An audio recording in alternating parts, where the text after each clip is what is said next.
Algerian boxer Imane Khelif has been at the centre of a social media storm after she won her fight at the Paris Olympics yesterday against Italy's Carini.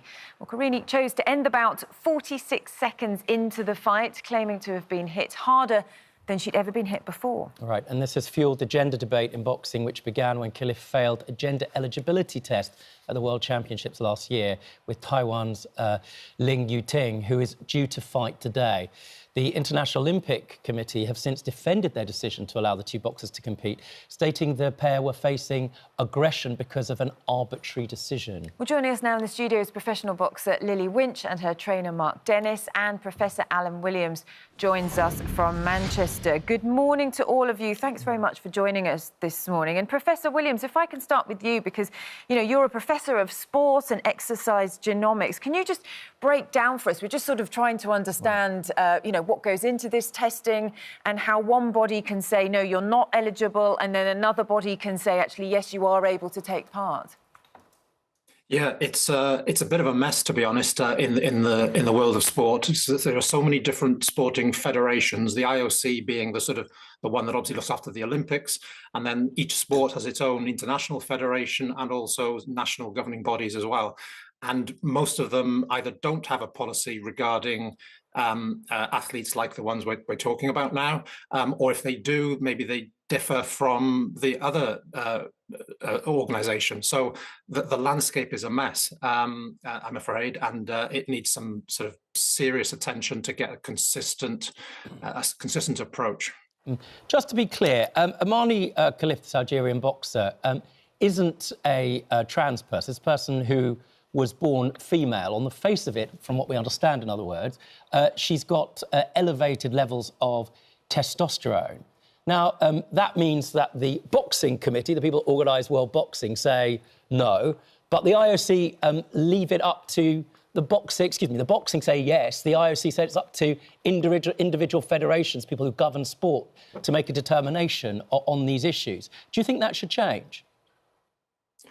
Yes, I think the IOC. So about 2 years ago, they produced what they call a framework document, which had a lot of mostly nice words in it about trying to be understanding and also talking about the importance of fairness as well. But essentially, the core of it was that they devolved all responsibility to the individual sport federations, and most of them aren't resourced well enough to do their own serious research to develop their policy, so in fact most of them haven't developed a specific policy about these individuals. You know, we would term them as having something like a difference of sex development, or DSD. So most federations don't have a policy, or if they do, it's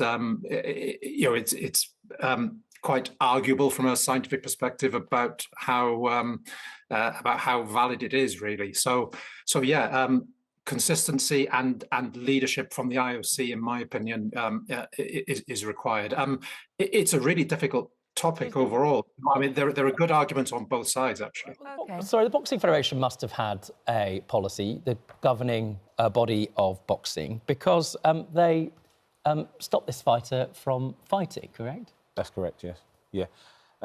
We don't know the facts of why they did that, but like the gentleman said on earlier, I think it's a mixture of, there isn't a united governing body in boxing. You have different entities that have different policies, different views. So until they can all come together and actually make an agreement of what happens when you have someone like Imane, we don't know what's going to happen. And that's the difficulty. So before, she failed a gender eligibility test at the World Championships, so that's what ruled her out previously. I mean, Lily, from your point of view, because you must see what happened there, Carini obviously talking about her disappointment. She was worried, wasn't she, for how this could impact her physically because of the pain that she felt. Yeah, it's a hard subject to touch on, you know. As a boxer, you train hard day in, day out to obviously go to the Olympics, represent your country, and that happens. But at the same time, it's not Imane's fault that she's been born that way, but it's how you deal with it. As a fighter, you go in there, you deal with whatever's in front of you. But that's why you have coaches and governing bodies to protect you and protect you from getting hurt. So putting your trust into them and then that happening is what happens next. Yeah, but I suppose, you know, there are big questions, aren't there, from the point of view of how this is dealt with and the fact that we do have this difference between the governing bodies, because then it leads to all this sort of discussion about it, the controversy, the speculation. It's just not good for the sport, is it? It's taken it away from the sport, and that's why, you know, there's so many discussions about if it's going to be in the next Olympics or not. And I think this isn't helping that decision. I think the facts are that there's a clear advantage for Imane when she steps into the ring, and that's probably the biggest issue. Even in, you know, male sport, female sport at the same weight, there are, you know, always a hazard or a danger going in that ring. So before you step in there, if there's a clear advantage, it's something that, you know, the governing bodies need to look at and see how they can help both sides. And Professor Williams, just coming back to you, I mean, what do you make of this? It needs to be sorted out, doesn't it, with a clear set of guidelines on this, because otherwise it's not fair on the sport, it's not fair on the competitors or the people watching at home as well. Yes, I agree. Yeah, you're right. It's at the moment it's either unfair to one side or the other, or perhaps even both, because as you say, all the attention, you know, sort of excessive attention, and how that can affect the athletes sort of psychologically. Both athletes in like the bout that was yesterday. There needs to be real sort of coming together of people from a scientific perspective, medical perspective, and also a kind of ethical perspective as well. Because if you introduce a testing regime for athletes like this, those tests can be really, really invasive, you know, sort of really things that you wouldn't want, you know, somebody you know to go through, really. So there has to be a consideration of that as well, if you're going to sort of look at this potential advantage that some of these athletes have. Yeah, you've really got to balance that against the impact on the people who are being tested. And by some sports, like world athletics, I know we're talking about boxing now, but in athletics, they're actually required to then take quite powerful medication, and that is very arguably unethical as well. So it's, yeah, there needs to be a coming together of a lot of people from different perspectives. It's competitive sport, you know. Imane Khelif, as I say, you know, is born a woman. There are people, former Prime Minister Liz Truss, Sharon Davis, and others, Giorgia Meloni, the Prime Minister of Italy, piled on, you know, and criticised watching that fight. You know, what's your message to those who would go on social media and, you know, attack Imane Khelif? You know, you're a boxing trainer, you're watching what's going on, and you're a competitor.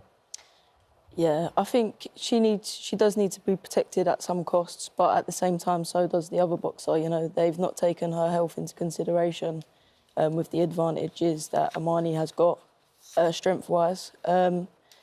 But yeah, it should be something that is spoken about between the governing bodies, and to go on social media, such a big platform that everyone uses, and put your opinion on there is a big statement. So you do have to be careful what you say. Yeah. Be careful, be compassionate. Yeah. That's a good point, isn't definitely. it? OK, listen, Lily Winch, Mark Dennis and Professor Alan Williams, thanks all for joining us this morning. Thank you very much. And just to say, in a joint statement released by Paris 2024 Boxing Unit and the International Olympic Committee, they stated every person has the right to practice sport without discrimination.